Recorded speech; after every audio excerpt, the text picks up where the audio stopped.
Chris, what is our sixth and final main topic today? This is from Terry Gibbons. Hey, John. First time, long time. I know you must be getting sick of talking about Ezra Miller, but man, it just got crazier. Did you see the Vanity Fair article yesterday that laid out Ezra's belief that they are a messiah figure and that the reason they were grooming the young Native American girl, the indigenous girl, was that they thought their union with her was going to bring about an aboriginal revolution and the apocalypse? That is something I never thought I would say out loud. What a weird, just friggin' Mad Lib of nonsense to say. Yeah. Listen, the Ezra Miller issue is a river that never stops flowing, apparently. Oof. Now, look, let me preface all this by saying drama going on with an actor's personal life is not something we generally care about around here, unless it could have a profound impact on a major, much anticipated, upcoming, significant motion picture, in which in this case, it really, really is. And of course, we're talking about the Ezra Miller situation. Now, look, we have been talking for years now about Ezra Miller, from everything from choking the girl outside of the nightclub to breaking into a couple's bedroom and stealing their stuff, other charges of breaking and entering in other situations, being arrested on video saying, I love to get video of myself being arrested because I like to make NFT art out of it. To, of course, maybe the most concerning thing, the whole grooming allegations, where a girl's parents had to try to file court stuff to try to get their daughter separated from this individual. It's gotten crazier and crazier. Well, Vanity Fair did a pretty big expo on this. I believe it came out yesterday or the day before. And some crazier stuff kind of came out as a part of it. This comes to us from the folks at IndieWire, who write the following.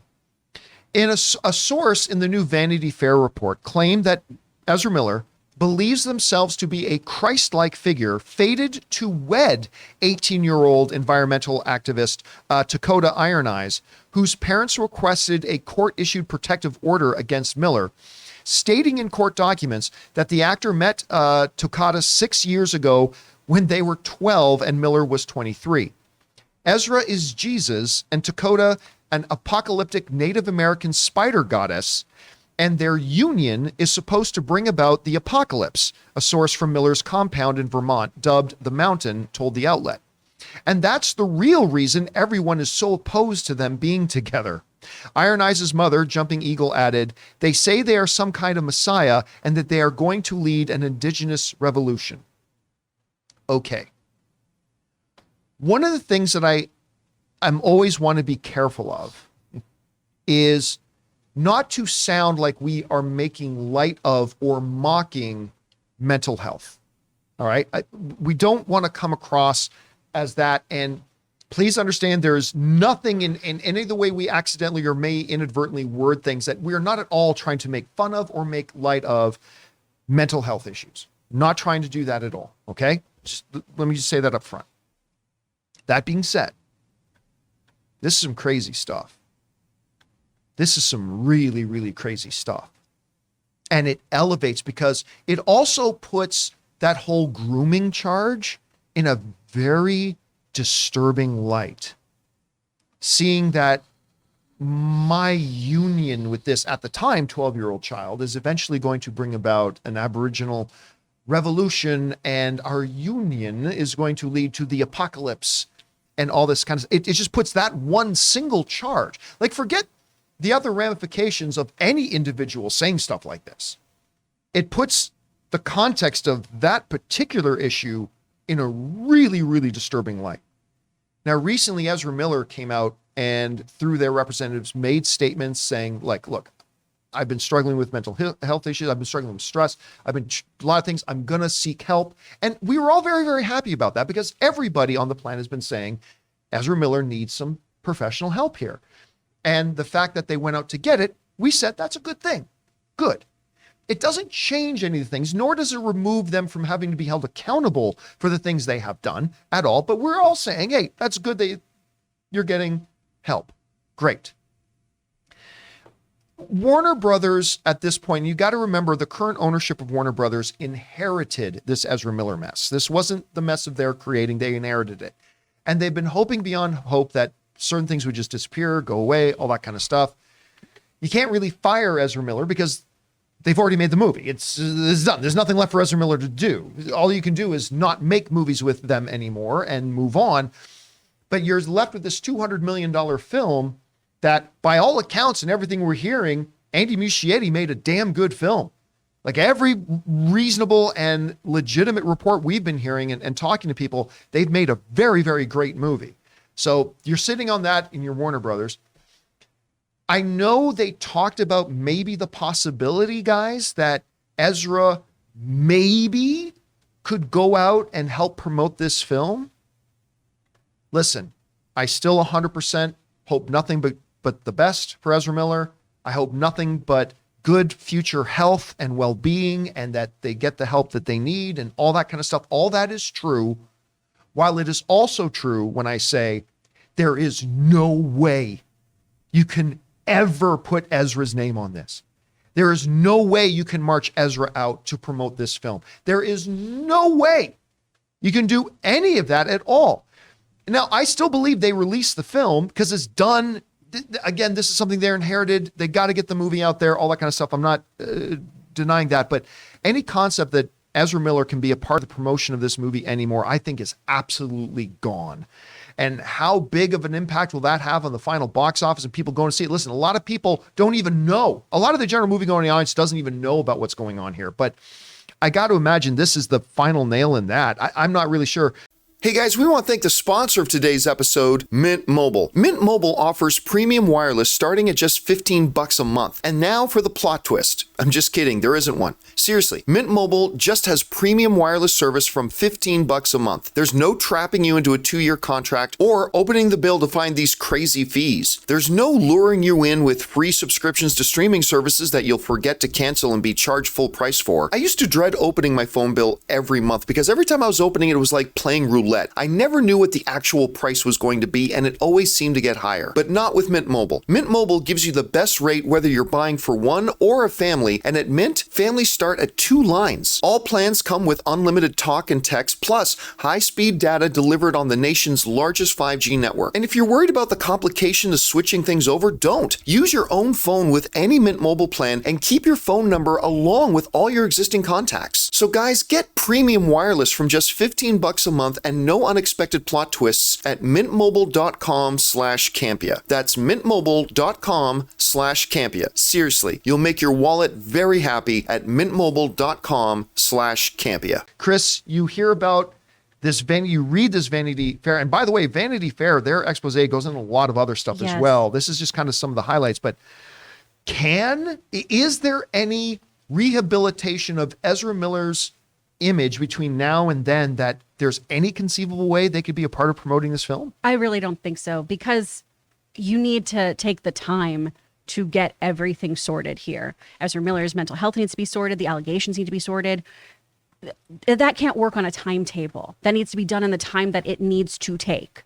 And rushing all of that and rushing treatment so that you can do a press tour, no. I highly recommend everyone read this article for themselves too, because there are some shocking revelations. There are a lot of allegations and accusations, behind the scenes behavior that is very troubling if true. Obviously, the majority of these sources are unnamed, as you would typically see in an expose of this sort. But if there is merit to this piece, and it really feels like it does, let's be clear. Vanity Fair is not Gus's Movie Station Reviews.far. Vanity right? Fair really does do the work and vet their sources and everything. And this is just a very troubling piece. It's hard to read through, honestly. And if they did groom a child, that is despicable. That is absolutely despicable. So if that allegation is true, I really do not think you can associate Ezra Miller with this film at all. The Flash is a superhero. The Flash saves kids.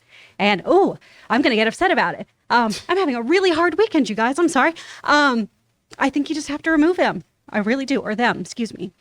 Rob? Not a lot here that we hadn't heard before, but the context that Ezra Miller seemed to have with all this seems disturbing. I don't know. What do you think? No, I look, the article is definitely disturbing. A lot of unnamed sources talking about a lot of, the only thing that we've heard from that woman, the girl herself, that said a lot of this stuff that people are saying is untrue. I mean, she's come out, she said that on Instagram, and it's not like we heard that Ezra Miller, he's not gotten up in a video and made these comments, but the article itself lays out accusations and things that seem pretty legitimate. The fact that everybody's unnamed, I don't understand why they have to be unnamed when they're saying, because these are serious, like you said, serious accusations. So I definitely think that it's something that needs to be looked into. And that's all I can say. The only other thing I can say is, I mean, look, if someone's declaring themselves a messianic force and the spider goddess is going to lead us all for the aboriginal revolution, I mean, there's some serious mental issues going on. Mm-hmm. And I would say that those, regardless, are being tended to.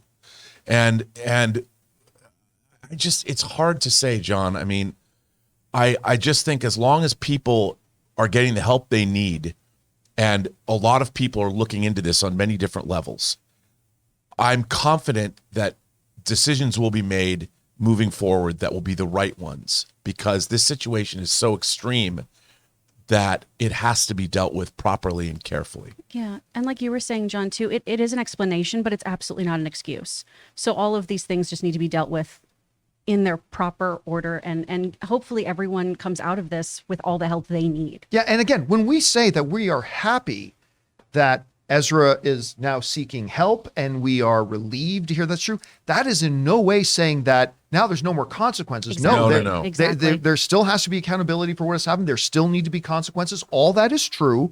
And it is also true at the same time to say it is a good thing that they are getting help. But, again, every time something like this comes up, it brings up the question again. What does Warner Brothers do? Not with Ezra, because that's clear. It's been clear for a while. You never work with Ezra again. Don't think you can have Ezra promote this. But what do you do with the movie? Now, Fox and Disney was recently in a similar situation with a lot of the disturbing Armie Hammer stuff. And they were sitting on this Death on the Nile movie. Ultimately, they decided that, hey, every single other person of the thousands of people who worked on this movie had nothing to do with what was going on with Armie Hammer. They all worked super hard in this movie. They poured a lot of love, passion in this movie. The movie still deserves to be released, even though somebody who worked on it may be something awful. So that keeps coming up with The Flash again. I still am of that belief that, listen, I don't see why Andy Muschietti needs to be punished.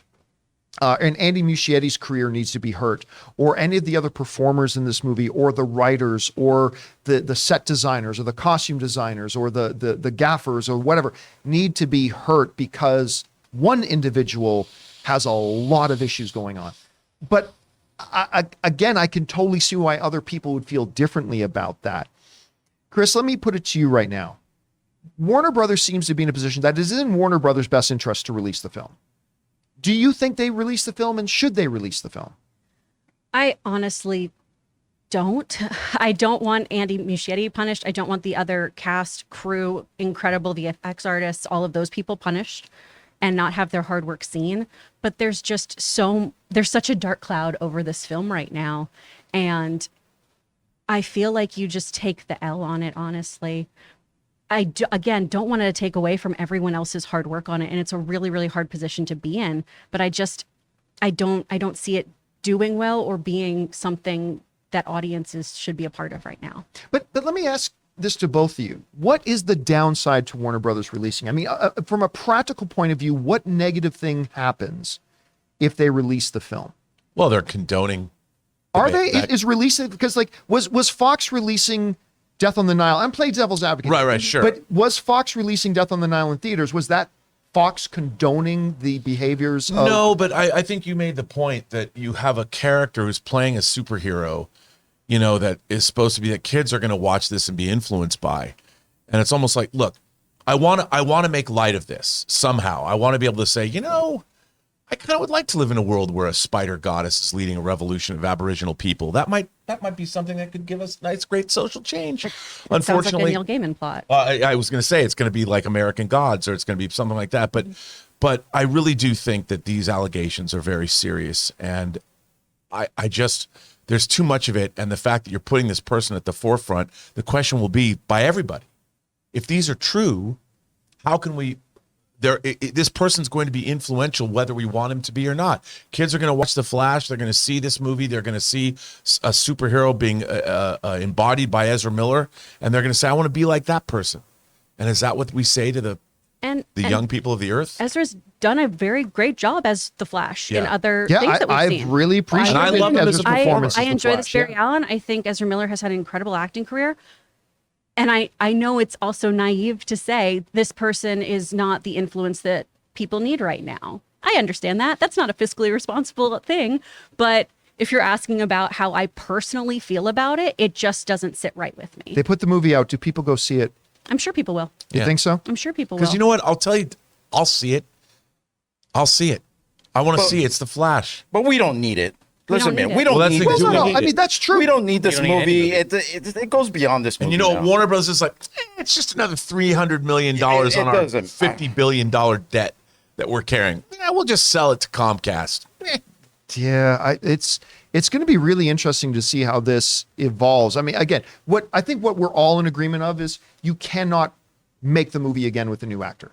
Like, I think we're all in agreement that's something they can't do. That's just financially unrealistic. It's not something that's even remotely possible. And it opens So- a can of worms up with SAG doing deep fakes and things like that too. Oh, absolutely, it does. Yeah, 100%. So, I mean, it is a sticky situation. I feel for Andy Muschietti in this scenario. I feel for Warner Brothers because they just inherited this problem. I just don't know what you do. It's going to be interesting. Like, I think at the end of the day, here's what's going to happen. They're going to put the movie out. I think at the end of the day, they're going to put the movie out. I think it's still going to make a decent amount of money because I think the most average going movie audience doesn't even know about any of this stuff. I think they're going to hide Ezra Miller as much as they can to keep that out of the spotlight as much. I don't even think they're going to do a press tour. And we were joking about it before, but I'm dead serious. I think this movie gets renamed to Batman Flashpoint. I think they rename the movie. They're going to do everything they can do to try to separate themselves. Whether that happens or not, time will tell. Question is for you guys. What do you think about this? What do you think Warner Brothers will do? What do you think Warner Brothers should do? If it comes out in theaters, do you think people are still going to go to see it? It's a complicated can of worms. Whatever you guys think, jump down to the comment section below and let us know your thoughts.